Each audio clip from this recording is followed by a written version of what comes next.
tardes, noches. Vamos a empezar otra reunión. Voy a iniciar. Buenas noches, miembros de nuestro Centro Psicoemocional Esperanza y personas que nos visitan. Vamos a iniciar una reunión más en nuestro Centro Psicoemocional Esperanza, en el cual sesionamos diariamente de 6:30 a 8 de la noche. Y para ello los invito unos instantes a meditar sobre el problema que aquí nos reúne, que en mi caso personal es el alcoholismo. De campana a campana.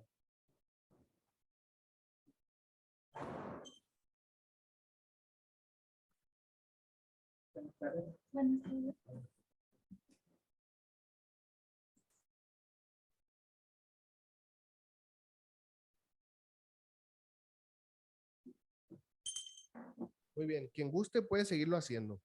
A continuación, vamos a dar lectura a nuestra misión del Centro Psicoemocional Esperanza.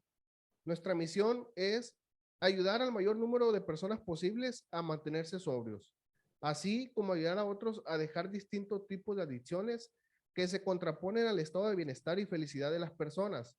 Asimismo, impartir terapias grupales, individuales, conferencias y dinámicas que contribuyan también a la superación personal, buscando con esto contribuir en el bienestar y la salud mental del mayor número de personas posibles.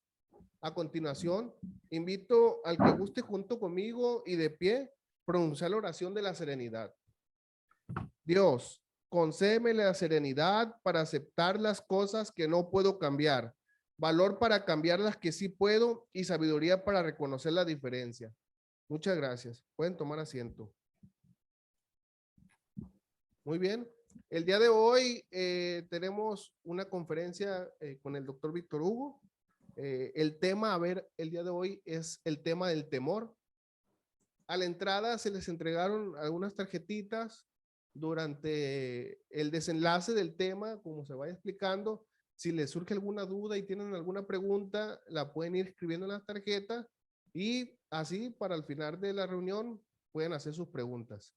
Entonces, vamos a invitar a pasar al doctor Víctor Hugo. Adelante.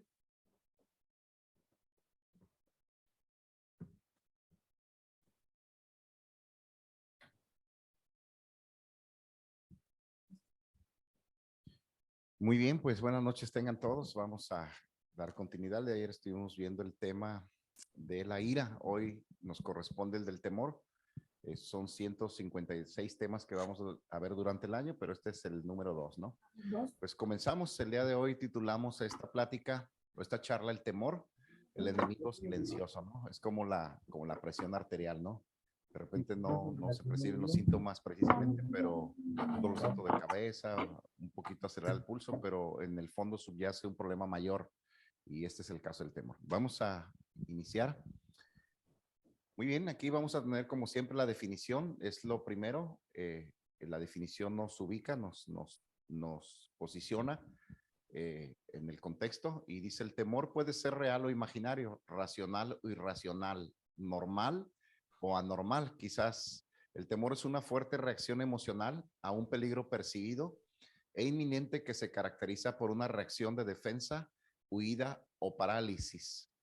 En realidad el temor, al igual que la emoción de la ira, es un mecanismo de defensa que está en nuestro organismo y que es natural. Todos fuimos creados con este mecanismo, por eso es una reacción de defensa. Cuando sentimos una amenaza, nosotros sabemos que todo nuestro sistema fisiobiológico se arma, se estructura neurocerebralmente, entonces estamos listos para la defensa, para el ataque, el contraataque o la huida, ¿no? Si hay un perro rabioso, en ese momento se activa nuestro mecanismo, el temor activa ese mecanismo y entonces nos preparamos para defendernos o para emprender la huida. Por eso el temor puede ser real o imaginario, racional o irracional, normal o anormal. Este es un contexto un poquito más extenso y sucede en la vida cotidiana y ahorita lo vamos a ir resolviendo. Así que es una fuerte reacción emocional a un peligro percibido, pero hay temores que vienen inconscientes. Por ejemplo, hoy en terapia atendía a una persona que tiene ataques de pánico. Él tiene este padecimiento ya desde el COVID para acá. Se le instaló este problema y él me dice que estaba teniendo un sueño y que empezó a soñar que se quemaba, que había un incendio y que veía a unos niños quemándose y corría al lugar y cuando llegaban le decían que eran sus niños los que se habían quemado. Entonces él entró en pánico y dice que él tomó una pistola y decía, es que yo no voy a soportar esto. Y en eso dice que su esposa le tomó la mano y despertó. Y ya no pudo dormir, dice que eran como las 3 de la mañana. Y entonces este es un miedo irreal o imaginario y también irracional, ¿no? Pero qué tremendo, ¿no? El temor como de repente surge de algo inesperado, ¿no? No necesariamente despiertos, inclusive, ¿no? Muy bien, vamos a la siguiente lámina. La palabra griega de la cual se traduce el temor es liria, que denota cobardía o timidez. Jamás se usa en forma positiva. Vivir con una mentalidad basada en el temor no permite obtener estabilidad. Por ejemplo, si yo pongo esta plataforma es sólida y me puede sostener, entonces no tengo miedo de subirme porque perfectamente entiendo que tiene la consistencia para sostener mi peso. Si pongo este vaso aquí y yo veo que este es un poquito endeble, entonces me da miedo de que se vaya a caer. Así que el temor produce inestabilidad. Es la básica idea de que algo no me puede sostener. Por eso tenemos miedo al futuro. Los 3 grandes temores del ser humano, ahorita los vamos a ver, que es el temor al futuro, que incluye el temor a lo desconocido, el temor a tomar decisiones y el temor a mí mismo, donde de los 3, el temor más grande es el temor a mí mismo. La gente tiene mucho miedo a darse cuenta quién soy en realidad. Por eso vivimos ya de adultos. Los niños, si se dan cuenta, ellos no tienen miedo a expresar lo que se debe expresar. Por ejemplo, un niño expresa naturalmente y no le da vergüenza, no le da miedo, ¿no? Y les decía como un ejemplo que cuando vemos a un niño, un bebé, todo el mundo dice que los bebés son muy hermosos, ¿no? Pero de repente el bebé, pues recién nacido, está hinchadito y como que no está muy formado y la carita no lo más maravilloso. Y entonces nos da miedo decirle, ¿y qué le parece a mi bebé? ¿Cómo está? Y oh, pues está hermoso, ¿no? en el peor de los casos decimos, ay, qué bonito mameluco, ¿no? Porque nos da miedo decirle, no, pues la verdad no está muy bonito tu bebé, ¿verdad? No lo diríamos, porque decimos, tengo miedo a qué van a decir, pero un niño sí lo dice, no tiene miedo. El niño ve un perro y lo agarra. Estaba viendo unos, ya estos que ponen estos TikToks de YouTube, y cómo un niño se enfrenta a un oso y entonces el niño no tiene miedo, el niño ve al oso y le quiere quitar su cereal, y el niño le pega al oso y lo patea y el oso se sale corriendo. Entonces dices, pero ¿cómo el oso le tuvo miedo al niño? Y es porque el niño no tuvo temor. Así que aunque lo tenemos inmerso a manera que vamos creciendo, nuestro raciocinio es lo que nos permite razonar las cosas y de ahí viene el temor, porque entonces mi raciocinio me genera una ecuación y yo calculo y del cálculo, entonces me da miedo. Dices, yo calculo que no voy a salir bien de esta enfermedad, yo calculo que no voy a salir bien del mes con mis finanzas, yo calculo que esta relación no me va a durar y empezamos a hacer cálculos y entonces el temor empieza a abordarnos. Muy bien, continuamos.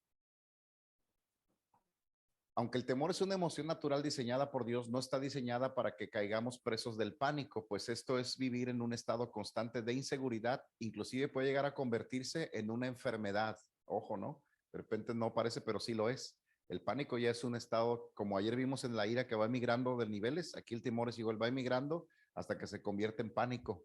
Y el pánico es horrible, es una locura mental. Las personas con pánico, si ustedes han conocido a alguien con un trastorno de pánico, ellos se contractura todo su sistema nervioso y llega un momento en que se tienen que frenar donde están, no pueden, si es que van manejando o están haciendo algo, se quedan como paralizados, se sienten en una esquina, empiezan a sudar y no me quiero morir, no me quiero morir. Yo he tenido personas en crisis así, hay que llevarlos al sistema, al servicio de urgencias y le checan todos sus sistemas, sus signos vitales, en es que no tiene nada, todo está sucediendo en su mente, pero la mente lo registra. Ese es el miedo irreal o irracional. Entonces yo tengo una idea de miedo que todo mi mecanismo le manda el mensaje de que tiene que reaccionar o activarse, pero en realidad no está aconteciendo, solamente en la mente. Y el pánico es algo que sucede eh, eh, en un momento así como se me fue la palabra, de súbito. No hay un como un aura anticipatoria y el pánico surge de súbito y la persona tiene un colapso mental, nervioso, emocional y se paralizan y cuando lo viven recurrentemente es una enfermedad y es horrible. La verdad que no se le desea a nadie un ataque de pánico. Reside en nosotros un mecanismo automático que nos ayuda a enfrentar y superar las pruebas de la vida. Este sería como el miedo racional. Si no tuviésemos miedo de adultos, habría muchas situaciones que ya estaríamos muertos quizás, ¿no? De repente parece que el miedo sí tiene esta parte del equilibrio donde el miedo que me impide realizar cosas, pero también el miedo que me permite prever cosas. Y yo digo, bueno, no tengo miedo de estar parado aquí, pero si me acerco a la orilla, pues sí me da miedo. Y entonces digo, pues bueno, esto ya es un temor racional, porque ya entiendo que hay una consecuencia posible. Así que esta parte de equilibrar ahorita lo vamos a ver, cómo hace que el temor en nuestra vida sea propositivo y no degenerativo, ¿no? Vamos adelante. Las personas que viven en continua ansiedad experimentan preocupaciones e inquietudes de la vida que ahogan el deseo de poder aplicar acciones o pensamientos que les den vida. Antes de pasar a la siguiente palabra, aquí la palabra preocupación. ¿Se acuerda que le decía que la psicología es como la ingeniería de las palabras? Y es muy, cuando tú lees una palabra a detalle, por ejemplo, la preocupación es una ocupación por anticipado, eso significa. Entonces te ocupas anticipadamente de algo que no está sucediendo. Hay gente que dice, es que me preocupa salir a la calle porque, y si me atropellan, le digo, ¿y si no? Oye, me da miedo comer en la calle porque, ¿y si me enfermo? ¿Y si no? O sea, dices, pues estás ocupado de algo que no ha sucedido y que no sabemos si va a suceder, pero la preocupación es como una silla mecedora que te mantiene ocupado, pero no te lleva a ningún lugar, ¿no? O sea, estás siempre preocupado a veces, pero no sabes, todavía no ha sucedido y no sabes si va a suceder. Y hay personas que son muy preocuponas. ¿Alguien conoce a las mamás preocuponas? No subas, no bajes, no entres, no vayas. Hace unos días dice mi hija pequeña, dice, es que voy a ir ¿me das permiso ir a la tienda con mi amiga? Sí, hija, ve. Y me dice, pero ¿cómo la dejas ir? ¿Va sola? Le digo, pues no sé cuál sería el problema. Pues es que va sola, que son dos niñas y son las 7 de la noche y ya está oscuro y las mamás no.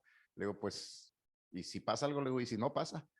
Y resulta que ese mismo día, bueno, es el siguiente día que salió mi hija, fue y regresó sin ningún problema. Mi esposa un poco preocupada, y háblame cuando regreses, y ya llegaron a la tienda, y ya van de regreso, y ya entraron a la privada, y ya estás en tu cuarto, y ya mi esposa se relajó. Y al siguiente día yo no estoy preocupado de nada, pero entré a una tienda, a un Oxxo, y entonces cuando estaba pagando iba de salida, entraron los muchachos encapuchados con armas y todo, no sé si iban a comprar algo, yo no supe, yo me subí, me fui, ¿no? Y dije, bueno, pues mira, yo no estaba preocupado y pudo haber acontecido algo, ¿no? Así que la preocupación no sirve de gran cosa. La ocupación sí, entonces la ocupación tiene que ver con la prudencia. O sea, sé prudente, pero no al grado de que te preocupes, solamente sé prudente, ¿no? Entonces la palabra ansiedad se deriva de un vocablo latín que es anger, que significa ahorcar o ahogar. La ansiedad es como una sensación de ahogo, ¿no? Las personas con ansiedad se sienten oprimidas. Vamos a seguir adelante. Hay una lámina siguiente.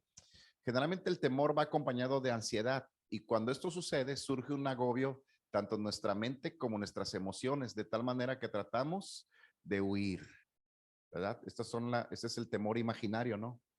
De repente lo que les platicaba de esta historia dicen, es que en la noche es muy peligroso, decimos, y de día no. Y es que la persona de repente, la apariencia de alguien te puede generar mucho miedo y puede ser más confiable de alguien que aparentemente lo que llamaban antes los ladrones de cuello blanco, ¿no? De repente alguien llega con un traje y con un portafolio y te dices, no, pues este no tiene facha de asaltante, pero el portafolio saca una pistola, ¿no? Y al que ves todo mal vestido, harapiento, y dices, ay, este da miedo, dices, pero a lo mejor este es más noble. ¿Sí me explico? La otra estaba en la avenida, fuera de mi oficina, esperando un Uber y era noche y estaba solo. Y venía un muchacho en una bicicleta así, pues con una facha así muy mal y de repente se iba acercando y yo dije, ay, caray. Y ya se acercó, venía con su gorrito. Dije, este de seguro me quiere asaltar, ¿no? Y ya se acercó y se paró. Pastor, buenas noches, me dice, soy fulanito, es el que cuida ahí, el que lava los autos, ahí vive por ahí entre los baldíos. Me dice, ¿cómo está? Me dijo, es que lo vi solo, dije, voy a llegar para ayudarlo, que no esté solo. Le dije, no, es que mejor vete porque el del Uber no me va a recoger si te ve a ti. Pero sí me asusté y dije, pero pues era una persona que venía a ayudarme, ¿no? Qué cosas, ¿no? Así de terrible es el temor acompañado de la ansiedad. ¿Alguien le ha tenido esta mezcla de temor y ansiedad? O sea, no solamente me da miedo, sino que además me empiezo a poner mal, me empiezo a poner nervioso. A la gente le llaman, es que estás bien nervioso, ¿no? Este, el muchachito que le dice a la novia hace unos días íbamos por el camino, entonces me dice mi hija, papá, es el momento justo en el que el muchacho se le está declarando a la muchacha, me dice. Y párale, no, dije, pero ¿cómo sabes? Me dice, es que se nota, pero ¿cómo lo notas, hija? Me dice, es que el muchacho está bien nervioso, así como que tiene las flores y casi tiene estrangulando la flor y tiene la otra mano metida aquí y la niña está parada así. Todo se observó, mi hija, en una pasada. Y dije, pues este muchacho tiene una mezcla de temor y de ansiedad, no le quiere decir a la novia, como sin tirarle los perejiles, pero al mismo tiempo tiene miedo de que lo vayan a mandar a la goma, ¿no? Es como una mezcla de nos atoramos ahí, ¿no? Yo creo que todos hemos vivido esta experiencia, ¿no? Y a veces pues tratamos de huir. Cuando tú vas a pedir trabajo y te está entrevistando el de recursos humanos, cuando vas a solicitar la visa, ¿verdad? Los que están ahí en la aduana, ellos observan, ¿no? Y ellos se dan cuenta por tu actitud, el policía te dice, trae algún problema, algo, y si te pones nervioso, se te dilatan las pupilas, se te seca la boca, dices, a ver, bájese, lo vamos a revisar. Y dices, sí. ¿Y cómo supo que traías algo? Pues porque te pones nervioso, tus síntomas, tus gesticulación te delata, ¿a poco no? Entonces, cuando alguien está nervioso, se nota, cuando alguien está ansioso, se nota. Ayer decíamos que la ansiedad puede ser que mueve mucho la mano o la patita de conejo, ¿no? O alguna que se rascan mucho, se está rascando, dices, está ansioso porque se le nota que no está quieto en ningún lugar, ¿no? Continuamos. La siguiente lámina, por favor, dice orígenes o causas del temor. Bueno, seguridad económica dentro de los tópicos que tenemos ahí de las cosas que más causan inseguridad a una persona es una de estas o que generan más inestabilidad son la seguridad económica, la seguridad física, la garantía de salud, de tener salud pues un tiempo prolongado, sentido de posesión material, o sea, el no tener nada y falta de comunión con Dios. Todos estos son orígenes o causas del temor, aunque todas son diferentes, en realidad tienen la misma esencia, que es el asunto de la seguridad, ¿no? Por eso cuando hablamos de asuntos existenciales decimos, bueno, ¿y dónde está tu seguridad? Esa es una muy buena pregunta que debemos de hacernos todos y que desplaza mucho los temores. Entonces, tu seguridad, ¿dónde está? Por eso el programa de 12 pasos, por eso teníamos todos los pasos, si te das cuenta, van encaminados a una seguridad. Por ejemplo, el que tiene una enfermedad, pues sí, estoy enfermo y como ya sé que tengo, pues ya lo puedo enfrentar, pero mientras no sé qué tengo, pues sigo viviendo con incertidumbre.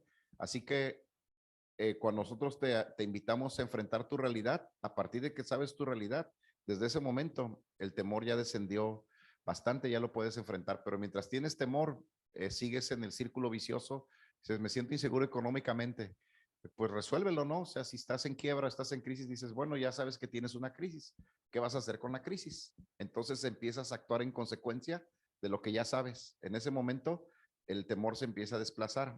Hay hay axiomas que definen la palabra temor o que dan una idea del temor.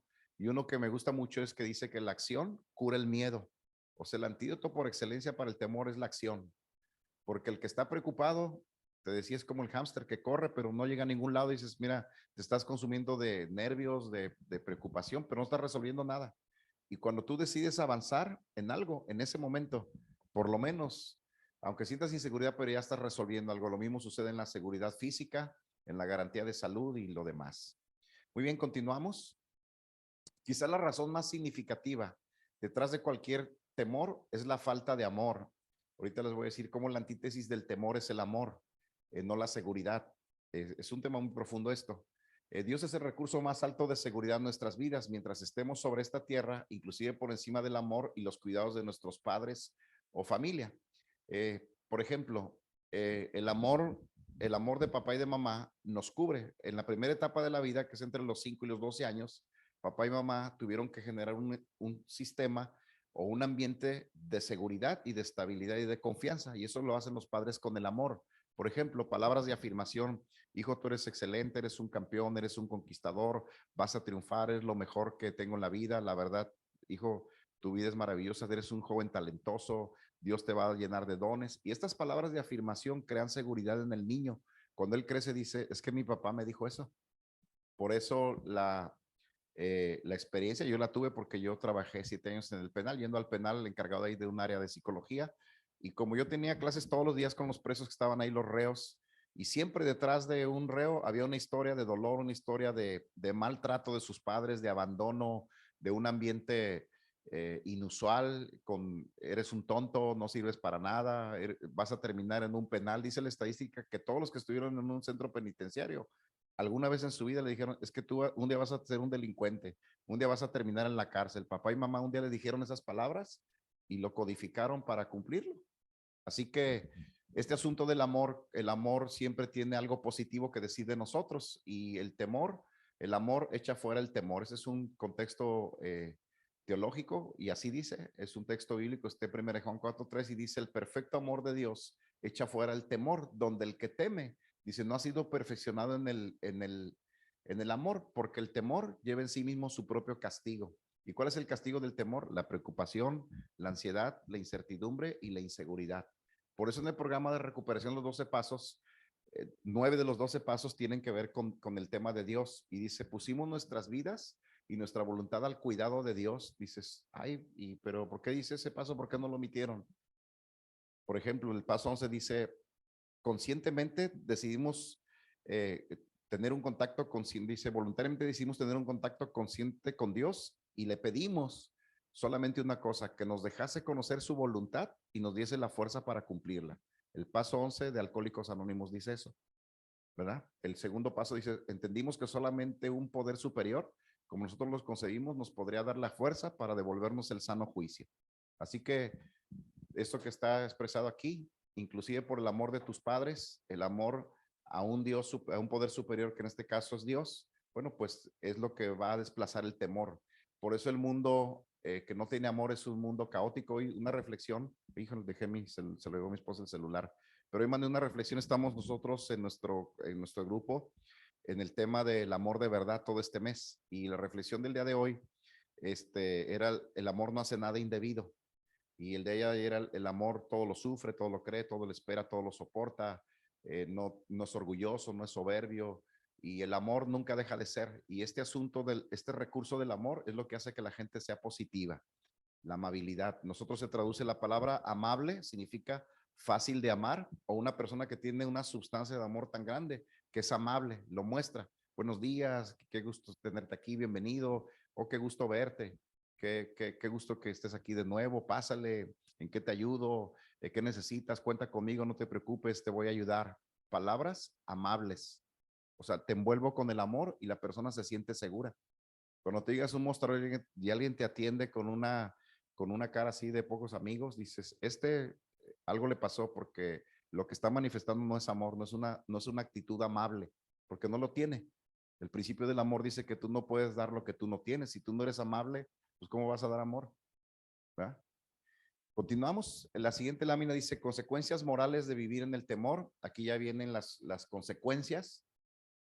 Pues es la pérdida de identidad, la baja autoestima, el concepto propio negativo, sentido de incapacidad o fracaso constante. No hemos armado muy bien este tipo de dinámicas de clases, pero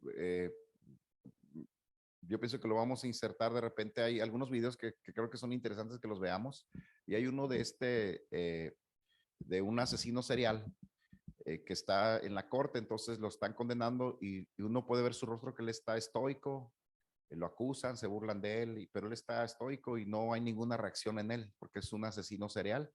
Y entonces las personas que están ahí ya viéndolo para su ejecución, aunque él sabe que lo van a ejecutar, que están todos sus acusadores alrededor, él está inmutado. Hasta que una persona se acerca y le dice: ¿sabe qué? Yo soy una de las madres de las jóvenes que asesinó, y quiero decirle que yo lo perdono a usted.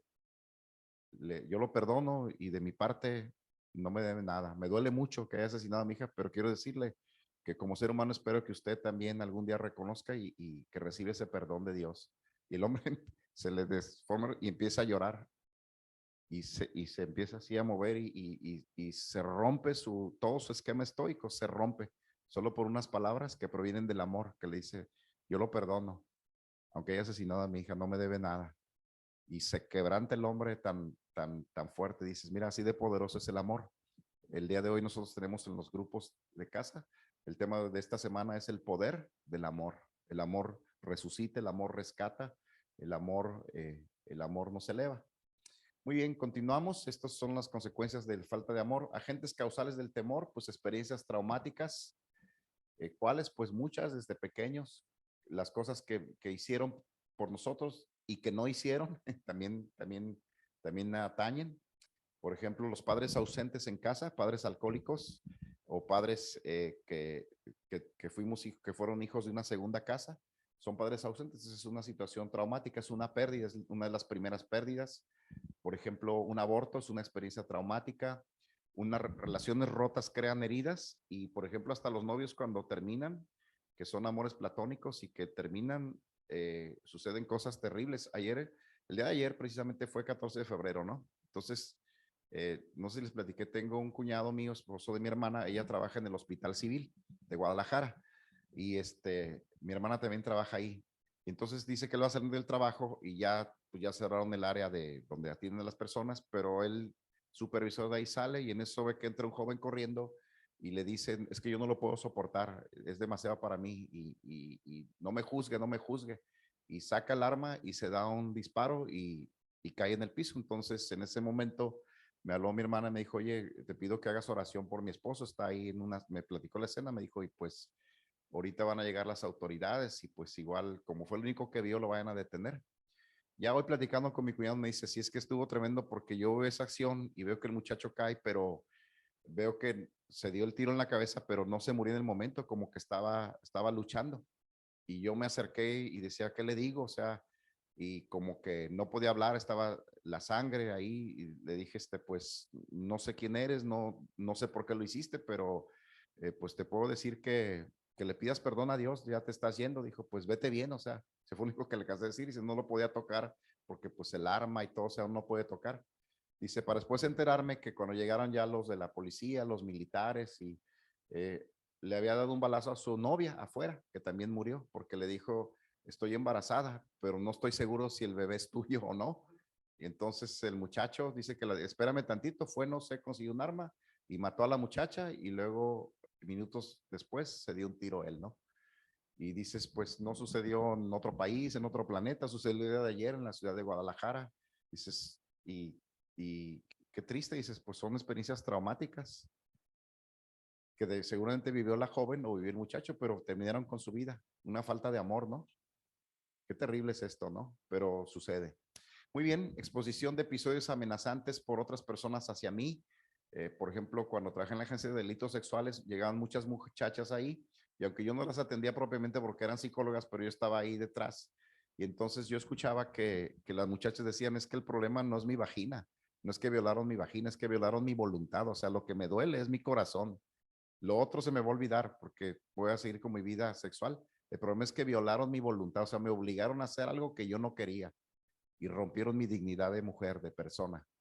Entonces, estos son exposición de episodios amenazantes por otras personas o daños que te hicieron, las violaciones, muchos jóvenes que fueron violados por el tío, por el abuelito. Todo esto son experiencias de dolor que se traducen en la edad adulta y cuando tú eres una persona que tiene mucho temor y vas a su historial, de repente te das cuenta que algo pasó en algún momento, ese temor natural se convirtió en un temor irracional o un temor anormal que lo ha conducido toda su vida y son personas que no funcionan o no realizan su vida en el matrimonio, en las amistades, gente que es huraña o gente que cae en una adicción de alcoholismo, de drogadicción, porque en el fondo lo que subyace es el temor.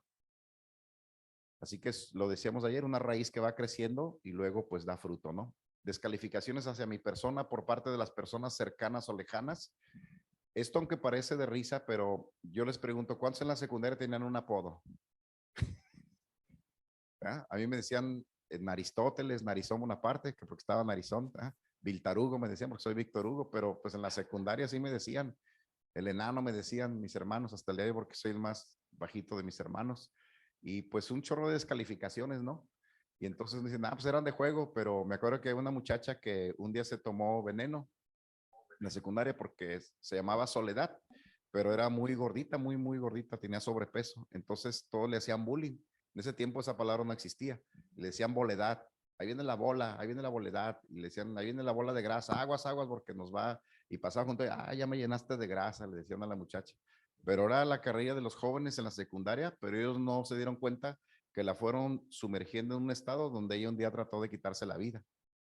Nunca supimos de ella, la cambiaron de escuela, pero así de difícil son las descalificaciones hacia tu persona. De adultos, pues pareciera que ya no nos hace daño, ¿no? Pero también suceden cosas graves, ¿no? Cuando te dicen algo, tu mamá, ¿no? A ver, ¿qué? Y ya se arma la bronca, ¿no? ¿Verdad? A nadie le gusta que le mencionen a su mamá, ¿no? Muy bien. Haber estado expuesto a personas con problemas o trastornos psiquiátricos o de conducta destructiva. Esto es bien delicado, ¿no? Quizás no lo pedimos, pero a veces en casa tenemos pues un pacientito con problemas depresivos o problemas psiquiátricos. Por ejemplo, cuando nosotros en el tratamiento de adicciones decimos que el problema de un adicto no es el problema de una persona, sino es el problema de una familia, porque ahí vive con ellos. Yo tuve un tiempo una clínica para adicciones, una clínica especializada. Entonces, le decía a los padres, si ustedes no firman aquí y se comprometen a venir a las reuniones de terapia, no podemos recibir a su hijo. Me dicen, ¿y nosotros por qué? Si el adicto es él, sí, pero vive con ustedes y todos los días conviven con él. Y de veras, las familias llegan a desestimarla, ya no quieren saber nada de él. Yo tengo muchos años trabajando con adictos, años. Eh, entonces, generalmente ahora fui a internar cuando el domingo en la tarde llevé un muchacho que se quiso internar, recién salido de un centro, pero dijo, siento que voy a recaer, ayúdeme. Y lo fui a internar a un centro de manera voluntaria. Y su mamá quedó ir a firmar el lunes, no fue, quedó ir a firmar, no fue. Y yo tuve que firmar la responsiva, porque su familia ya no le cree, dice, no, ya no queremos saber nada de él. O sea, ya lo tienen como desechado. Pregunta, ¿es problema del muchacho o es problema de una familia? Pues de la familia, porque ellos mismos, en vez de amarlo, ya se cansaron y ya lo destituyeron, ya lo desahuciaron técnicamente. Y el que te desahucien moralmente es peor que te desahucien físicamente. Es terrible esto. Muy bien, ambiente estricto, perfeccionista en el hogar o en mi trabajo. ¿Alguien ha tenido un jefe perfeccionista? El perfeccionismo, como cualquier ismo, pues es un superlativo de lo anteriormente dicho. Así que la perfección no existe, pero el perfeccionista, no, le acaba la vida al que es muy complicado vivir con un perfeccionista. De verdad, le digo porque yo atiendo muchos casos y de repente gente que es tan perfeccionista que dices, es que es bien complicado. O sea, es que una cosa es la perfección, pero el perfeccionismo acaba con la vida del entorno, sobre todo con la esposa y con los hijos, porque es muy complicado. Luego, permitir el bullying o el abuso emocional, que ya lo mencioné. Continuamos. Ahorita que están ustedes leyendo, pues a ver si puentean, dicen, ¿sabe qué? Sí, como que a mí sí me dañaron, algo me hicieron, ¿no? Y sí me dañó y tienes que enfrentarlo. Si tienes algún temor de grande, de adulto, es porque de chico algo pasó y nunca lo resolviste, nomás aprendiste a vivir con ese miedo y con el tiempo se te fue exacerbando, ¿no? ¿Qué genera el temor? Pues carga emocional excesiva, responsabilidades mayores que yo, las personas que son codependientes o las personas que no pueden decir que no y siempre están siendo abusados de los demás es porque nunca superaron sus temores. Preocupación excesiva por complacer a los demás, es lo mismo de la dependencia emocional o de la codependencia. La mentalidad de complacer a los demás siempre, el pesimismo o la desmotivación. Esto es la antesala de una distimia o de un síndrome de desmotivación crónico o una depresión en primero o segundo grado, ¿no? Todo esto es lo que genera que las personas vivan en este estado de desmotivación. Muy bien, continuamos. ¿Son todas? Muy bien. Entonces, regrésame las preguntas, por favor, que teníamos ahí, de las más atrás, la anterior. No, ya te pasaste. La otra. Ah, no, es una anterior, es correcto, era la anterior, esa. Entonces, yo quiero que pienses en estas y ahorita para generar preguntas y seguir con la plática, ¿hay algo de esto que tú digas, ah, caray, pues, como le decía ayer, yo tengo un primo del pariente de un cuñado de un amigo que le pasó algo de esto y que quieras comentar, digas, sí, sí es cierto, yo no, a mí me pasó, o sí es cierto que sí, sí sucede que los miedos, las heridas que me generaron en el pasado, cercano en el pasado de mi infancia, me generaron miedos que le doy no los puedo superar. ¿Le ha pasado que lo han atropellado alguna vez? Por ejemplo, yo me caí de una escalera hace 2 meses y me fracturé la muñeca. Pregúntame si vuelvo a subir una escalera. Bueno, hasta sostener la escalera me da miedo. Estaba sosteniendo muchachos y me dice, ¿me ayuda? Y sentí mucho miedo. Dije, pues yo no estoy en la escalera, pero ¿y si se cae? O sea, digo, es que yo nunca había tenido miedo, jamás en toda mi vida, hasta ahora que me caí, me fracturé la muñeca. ¿Cuánto les ha pasado algo que dices, yo ya no me, ahora que si que si se atoró el elevador y se quedó atorado y se fue la luz, aunque sean 20 pisos, subes por las escaleras. Dices, yo no me vuelvo a subir al elevador, ¿verdad? No sé cuándo, es muy traumático eso. O que te quedas a la mitad del mar con un bote que se le acaba la gasolina y se empieza a oscurecer y no hay forma de llegar y estás muy lejos de la orilla, la gente se trauma. Oiga, se trauman cuando la novia los corta, ¿eh? Siempre ya no te quiero, hombre, y llorando todos 3 meses. Y no, es que todas las mujeres son iguales. Digo, si nomás te mando una, la goma. Pero hay gente que se trauma con cosas bien sencillas, ¿no? O que el niño se te iba a ahogar, ya lo vayas con esponja toda su vida, no lo quieres meter a la bañera porque, y si se me ahoga. A ver, quiero que comentemos, o bueno, los invito a que comenten, ¿cómo la ven? ¿Alguna experiencia traumática que ustedes hayan vivido o que sepan o que quieran enriquecer? A ver, hasta allá atrás, Violeta. Bueno, aquí. ¿No, Violeta? Primero Guadalupe. Bueno, ya tengo el micrófono aquí. Ya te lo paso. Bueno, ¿se escucha? Sí. Buenas tardes a todos. ¿Cómo están? Bueno, yo quería comentar sobre el temor, un asunto del cual viví una experiencia y, y que cuando uno desencadena un circuito de temor, se reproduce, de hecho, se reproduce y puede, lejos de, si no actúas con una asesoría o logras encontrar la causa real y desconectarte, ¿no? Del mismo temor, ya sea porque lo puedes racionalizar o porque vas a una terapia. Me refiero básicamente a los temores irracionales, ¿no? Yo viví un tiempo, muchos años, con un temor enfermizo a los perros, al punto que yo no me atrevía a tener perros en mi casa. Y cuando me casé y tuve hijos, mis hijos me pidieron perro, querían tener perro en la casa. Sí, pues hubo un conflicto. Terminé por ceder y les permití tener perros en la casa y sí, y ellos, yo veía, lo bueno es que yo no les transmití ese temor a ellos hacia los perros, ¿no? Yo veo que le tenía el temor. Yo tenía la práctica de salir a caminar, hacer ejercicio y procuraba ir pues donde no había perros, pero no siempre lo lograba. Y la gente sale a caminar y saca a sus perros en las mañanas junto con ellos a hacer ejercicio, ¿no? No, pues veía yo un perro y me brincaba si iba por una parte de la calle, me brincaba para otra calle. Si iban con la persona, me daba menos miedo, porque dije, bueno, pues va con el dueño. Pero si el perro era callejero y estaba en la calle, no me le acercaba. Después, y casualmente asociaba yo que los perros, por alguna razón que yo no entendía, siempre me querían morder. Y yo un tiempo tomé la decisión de llevar un palo a la mañana. Salí armado, ¿no? Pero nunca te mordió un perro. Bueno, no me acordaba yo, no entendía por qué. Okay. Y de pronto dije, no, pues lo voy a armar. Y salía con un perro todos los días en la mañana. Digo, con un palo para golpear un perro. Y guardaba tenía la preocupación por tener el palo ahí para defenderme cuando saliera a caminar. Y a veces que salía a caminar o a correr, y yo corría con el palo cargando. Ya me resultaba incómodo, ¿no? Pues sí era muy incómodo, pero pues, si me sale un perro, bueno. Y cuando salía y el perro me lo encontraba o me encontraba un perro, pues, que siempre hay en la calle, me veían con el palo y sentían una amenaza del perro.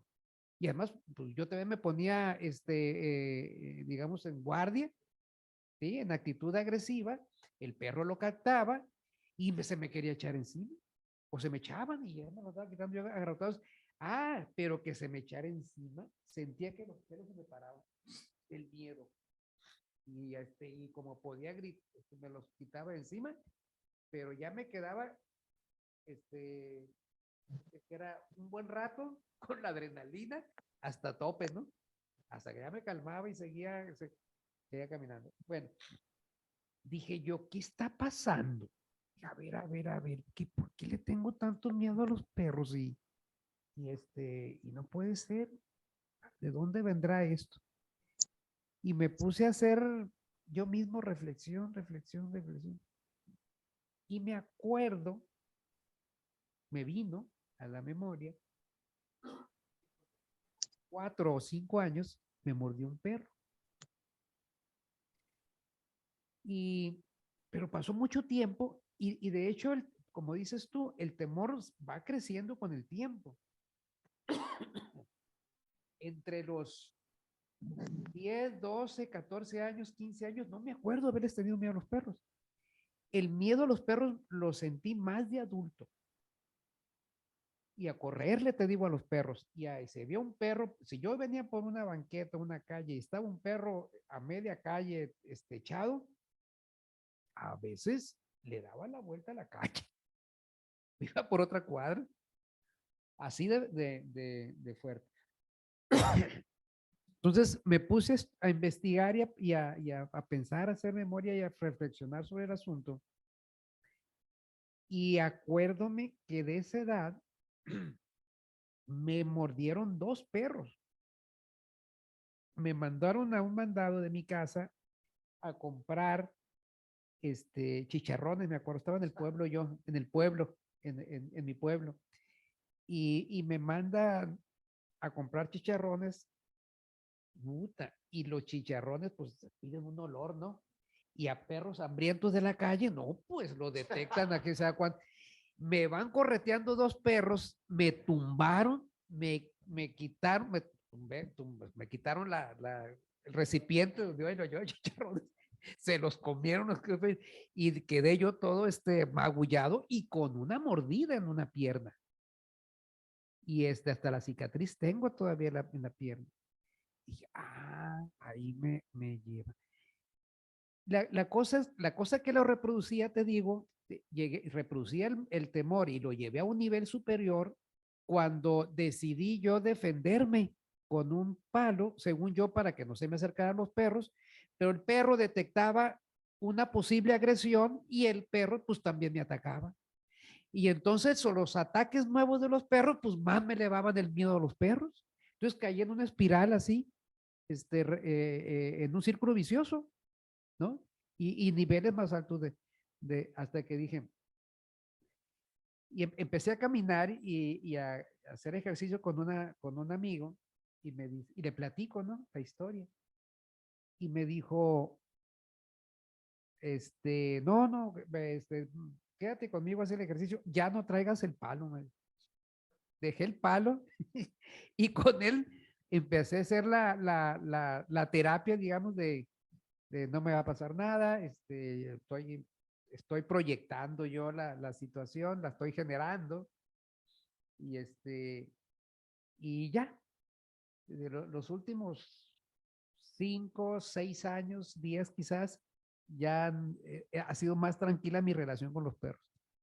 Muy bien. Ya no los he pateado ni los he garroteado, pero garrotear, darle un garrote, digo, no era golpearlos a los perros, era tratar de quitármelos con el palo y pero pues yo les anunciaba una agresión al animal y más me querían buscar y más me buscaban, pues más miedo. Sí, luego ellos huelen, sí. huelen el temor, ¿no? Huelen el temor, huelen el temor y no sé, el lenguaje corporal de uno también lo tengo. Sí. Muy bien, Guadalupe, pues gracias por tu participación, ¿no? ¿Cuántos los ha mordido un perro? No el de tránsito, ¿no? Muy bien, Violeta. Como explicaba de los causales del temor, en el caso del adulto, como mencionan, tiene mucho que ver con las vivencias de la infancia, con traumas, amenazas. Yo tengo una hija pequeña y yo creo que ya no está en el temor, sino que pasó a la fobia o al terror, a las cucarachas. Pero no detecto en qué momento sucedió esto porque recuerdo que de unos años acá empecé a darme cuenta. Bueno, de pequeña me acuerdo que a los insectos pequeños, a las maripositas o a los animales pequeños, pero un terror que hasta da miedo escucharla cuando grita, o sea, muy fuerte, un terror espantoso.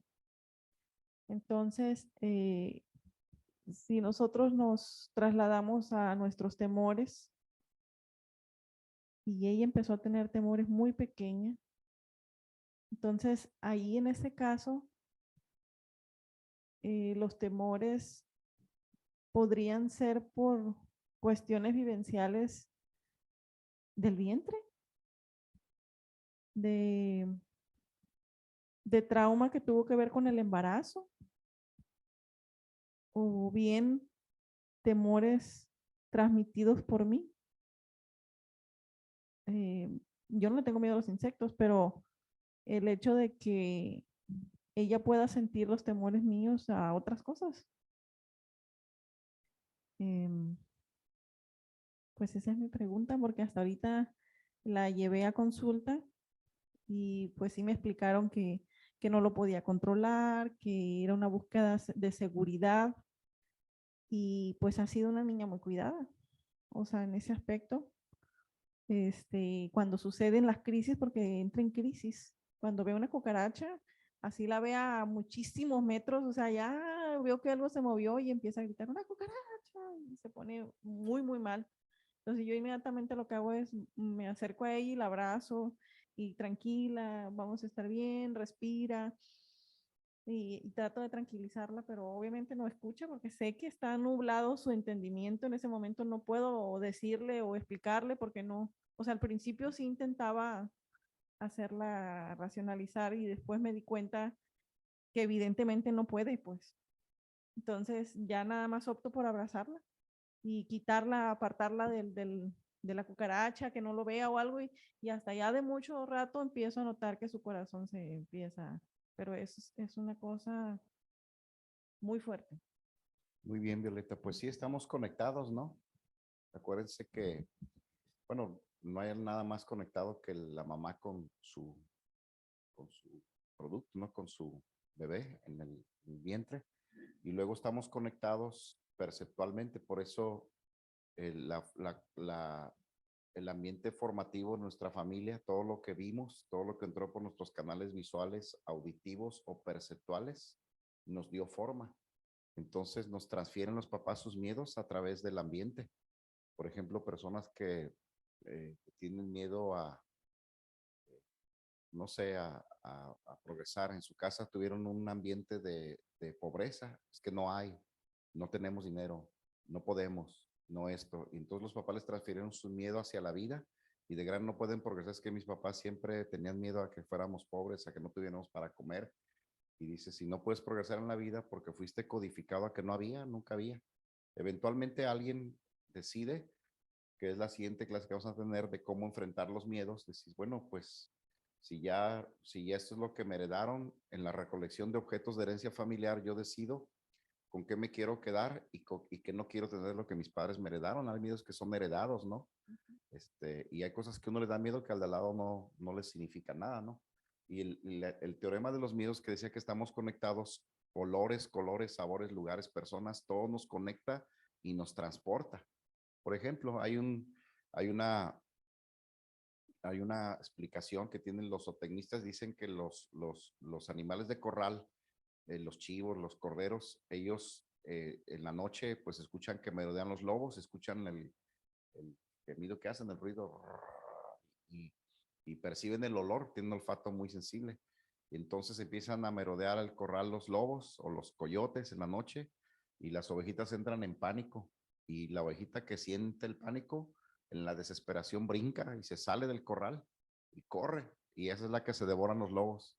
¿Y qué lo traicionó? Pues su temor la hizo entrar en un estado de crisis y se salen y dices, mira, si se hubiera quedado en el redil no le hubiera pasado nada, pero el miedo empieza a generar lo que se llama las fobias, ¿no? Que van emigrando. Pero dice la teoría que todos le tenemos una fobia a algo. ahorita sería una buena dinámica. Dices, bueno, ¿y tú a qué le tienes miedo? ¿A las alturas, a la noche, a la oscuridad, a la soledad, a la muerte, a hacerte rico? ¿A qué le tienes miedo? Nadie. ¿A qué le tienes miedo? Hay un señor, pues no tan joven, que atendí, me dice, oiga, es que yo estoy separado de mi esposa y me quiero divorciar de ella. Ah, sí, dígame cuál es la razón. Dice, es que ella nunca me ha sido infiel, pero toda la vida, desde que me casé, desde antes de casarme, yo dije, es que ella me va a ser infiel. Y hasta el día de hoy, yo sigo creyendo que me va a ser infiel. Digo, ¿cuántos años tiene de casado? Pues 24 años. ¿Y le ha sido infiel? No, nunca. Pero es que yo no puedo con esto, es que yo siento que si no me divorcio me va a ser infiel. Y si me es infiel, no lo voy a soportar. O le voy a hacer algo, o me lo voy a hacer a mí, o me lo voy a hacer a los dos. Y para no dañarla, mejor me separo, dice, porque tengo miedo a que me sea infiel. ¿Verdad? Como dijo el otro, hágame el fabrón cabor. ¿Ah? Dices, pero es que hay miedos de todo, hay miedos inusuales, ¿no? Por ejemplo, si a alguien le cae una cucaracha en la cabeza en la noche dormido, ay, ¿cómo se siente? Les ha pasado, se siente horrible, ¿no? Pero, por ejemplo, ahí en Sonora fui un día a Caborca y entonces muchos dicen, no, es que aquí está uno dormido y ¡pac! Le cae un alacrán en la cabeza y se lo quita uno, se encuentran los alacranes y los agarran así, no, es que son como las cucarachas, aquí los alacranes son del día, y las víboras también, las en la cabeza. Y uno dice, no, hombre, uno es una víbora y sale corriendo, ¿no?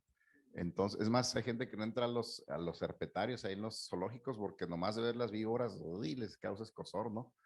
Yo le preguntaría a usted, ¿a qué le tiene miedo? A ver, Juan Pablo, Enrique, José Luis, ¿a qué le tienes miedo? Juan Pablo, ¿a qué le tienes miedo tú? Bien, sí, pues todos tenemos miedo, buenas tardes, perdón, a algo, ¿no? Como dices, en, en lo caso personal, a las culebras. Eso sí le tengo pavor yo, porque una vez, Las culebras. sí, una vez yo soy de un campo, de un rancho, y andaba regando en el agua y se me metió una en el pantalón. Chico, ay, para sacarla.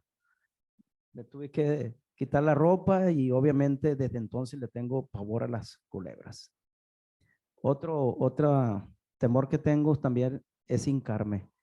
Pues las mamás de uno a veces lo castigaban a uno en buen plan, ¿no? Cuando hacía travesuras y me hincaba mi mamá. Y yo voy a la iglesia y no me hinco. Siento como que me estoy, inclusive me dan ganas hasta de orinar, perdón.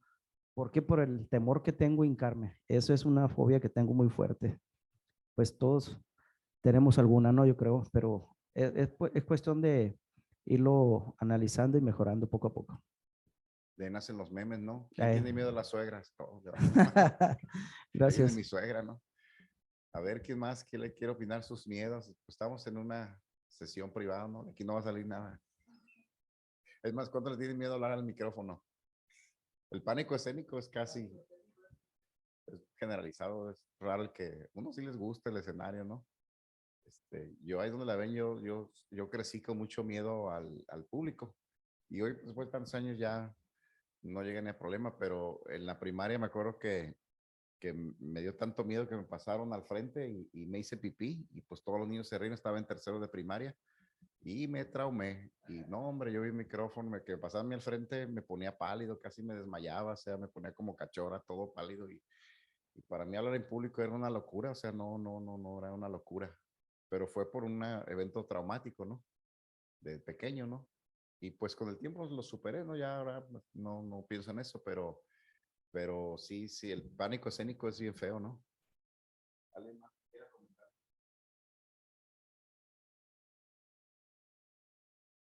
Darse cuenta que estamos en una sesión de doble A, ¿no? Y modo que no tengan, yo no le tengo miedo a nada, Juan sin miedo, ¿no? Sí. Sí, tengo más miedos, claro. Pero a lo que voy ahora es a cómo ligamos el temor con alguna sustancia adictiva, que se te puede hacer adicción, ¿no? Por ejemplo, yo no le tengo miedo a volar, pero sí conozco mucha gente, algunos amigos míos que tienen miedo a volar. Entonces, llegan al extremo de que si tienen que volar en avión, hacen todo lo posible por no viajar en avión. Pues, se van en carros, se van en autobuses, y si es muy imperiosa el viaje en avión, lo hacen pero antes de subirse al avión, se toman los tragos de alcohol. Y si es posible subir borracho, suben borrachos.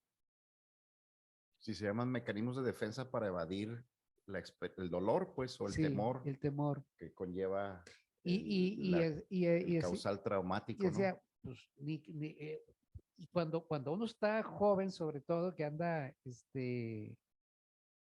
enamorando muchachitas o jovencitas o buscando novias, que iba uno a los bailes,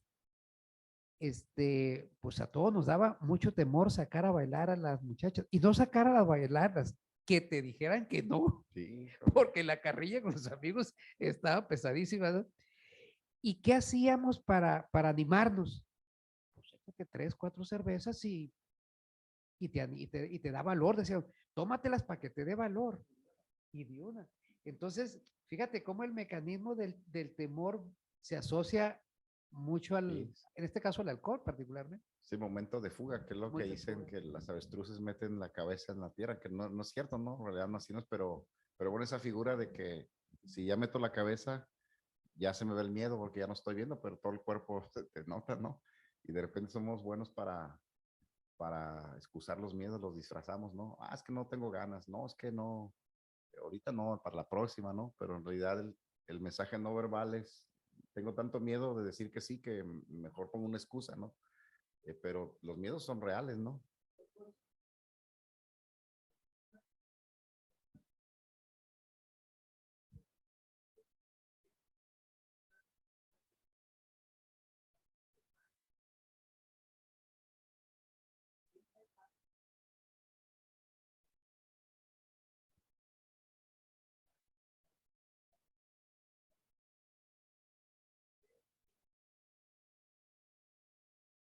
Muy bien. Pues de los que faltan, pues ya tiene el micrófono Gerardo. ¿A qué le tienes miedo, Gerardo? Sí, te agarró de coches.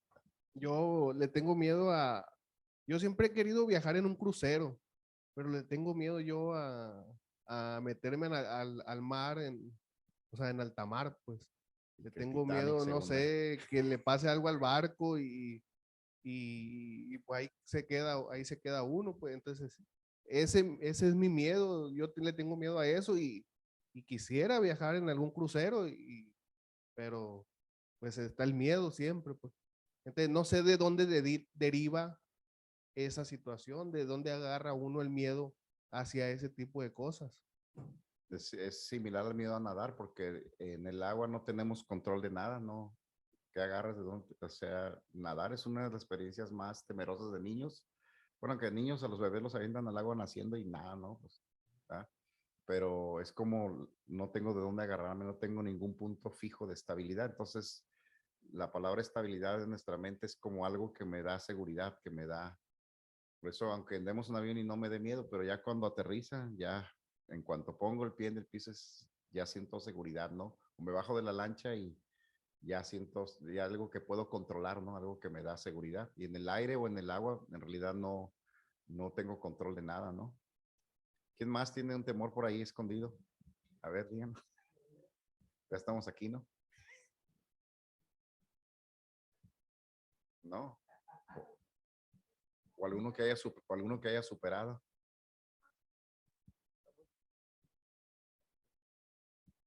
Bueno,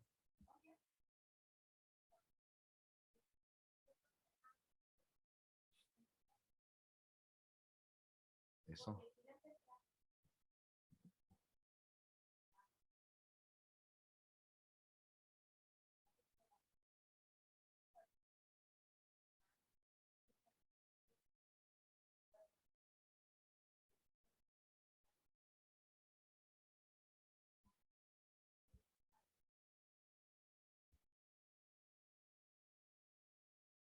Qué bueno.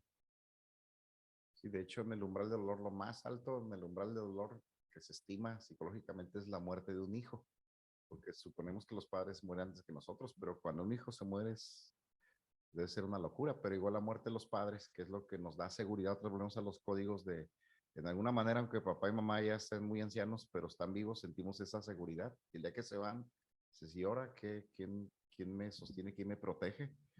sea, psicológicamente es fuerte eso. Este,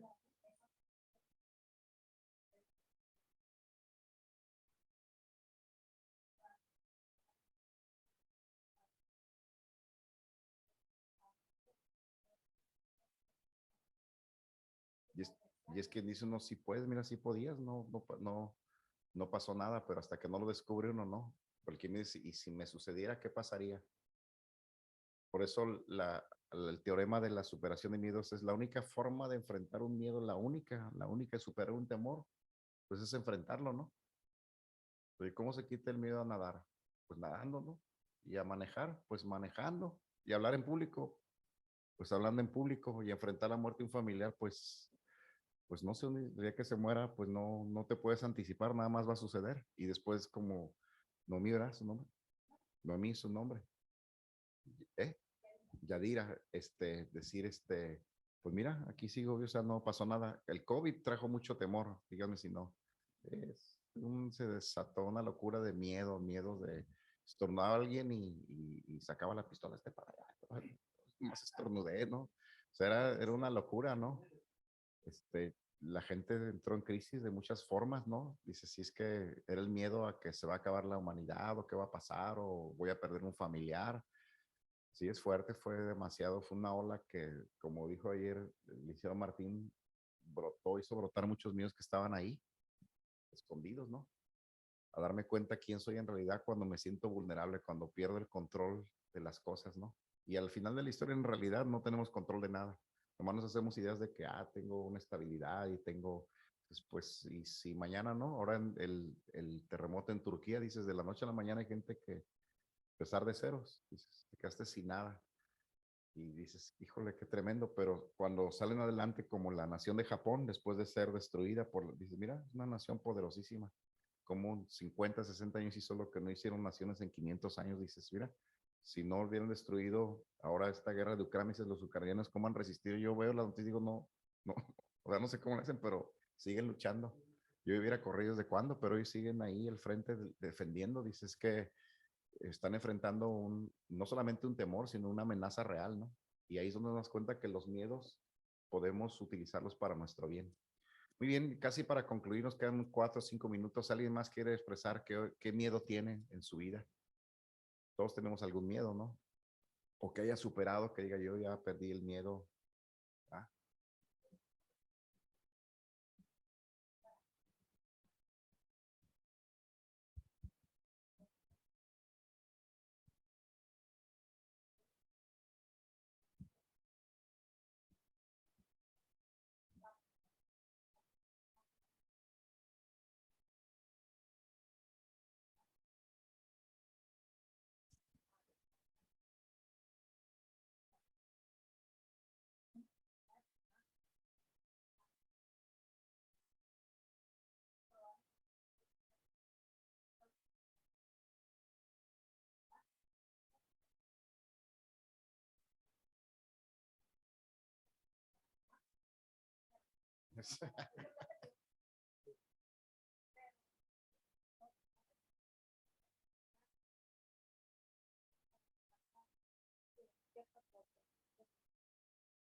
pero es lo que hablaban los miedos racionales, ¿no? No irracionales, o sea, razón. Me digo, bueno, pues, ¿qué puede pasar, no? Fíjense, las personas que se suicidan dicen, ¿a qué le tienen miedo? Pues, ¿a morir? No, le tienen más miedo a vivir que a morir, ¿no? Y se ocupa mucho valor para seguir viviendo a pesar de, y el temor a morirse, pues no es tan, pues un segundo ya, ¿no? De verdad, sí es más valiente enfrentar la vida que enfrentar eso. Me parece bien, es una muy buena perspectiva, ¿no? Porque al principio vimos, me pasa la primera, si está todavía se fue este joven, la primera lámina, la segunda lámina, donde dice, a ver, la regresamos.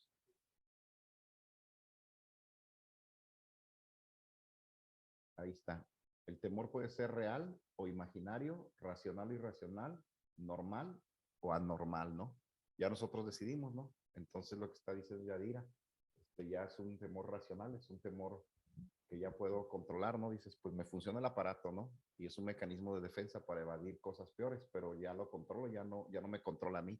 Y la fobia, que es lo que decía ya se fue la licenciada Violeta, la psicóloga, va migrando de miedo a fobia, a terror y a pánico. Hay gente que no, como sea de la cucaracha, una cucaracha y le da la vuelta a la manzana, pero si está la cucaracha, yo no cruzo por ahí. Dices, bueno, cada quien, ¿no? Hay gente que le da miedo dormir a oscuras y toda su vida con el foquito prendido porque le da miedo a la oscuridad. Hay quien le da miedo a la soledad, el temor a estar solo, el temor al abandono, el temor a la pobreza. Todos tenemos un temor que enfrentar o que hemos enfrentado y bueno, con el tiempo dices, mira, yo le tenía miedo a esto, ¿no? Hay un joven que le gustan las tarántulas y las colecciona y un día encontramos una ahí y dijo, no la maten, me la regala. ¿Cómo? Sí, ya fue y se acercó y la agarró y la acarició. Por aquí.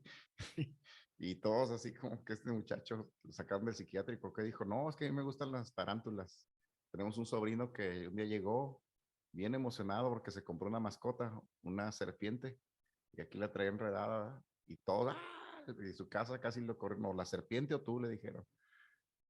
Con serpiente, sin serpiente, con serpiente no entra ese muchacho y ahí con sus lagrimones el día que tuvo que regalar su serpiente porque es que es mi mascota, ya tuvo un tiempo. Y si es que con tanta ternura le voy y le compro los ratoncitos para que se los coma. Y todos decían, pero ¿cómo te puede gustar eso? Es que es mi serpiente, a mí me gustan, dice. Y hasta le puso nombre y todo. Dices, mira, lo que para uno es una fobia, para el otro es una chulada, ¿no? Por eso les decía, quien dice, yo le tengo miedo a mi suegra. No, pues yo la adoro. Pues bueno, cada quien, ¿no? Cada quien tiene miedo a algo. Pues estamos por concluir. Faltan, ¿cuántos minutos? No veo ahí el reloj como que se... 15 minutos. Muy bien, voy a dejar este lugar para concluir con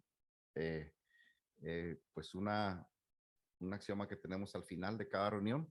Y pues les agradezco su tiempo. Estamos terminando este tema del temor y pues mañana tendremos otro tema diferente. Gracias a todos. Que pasen buenas noches. Gerardo.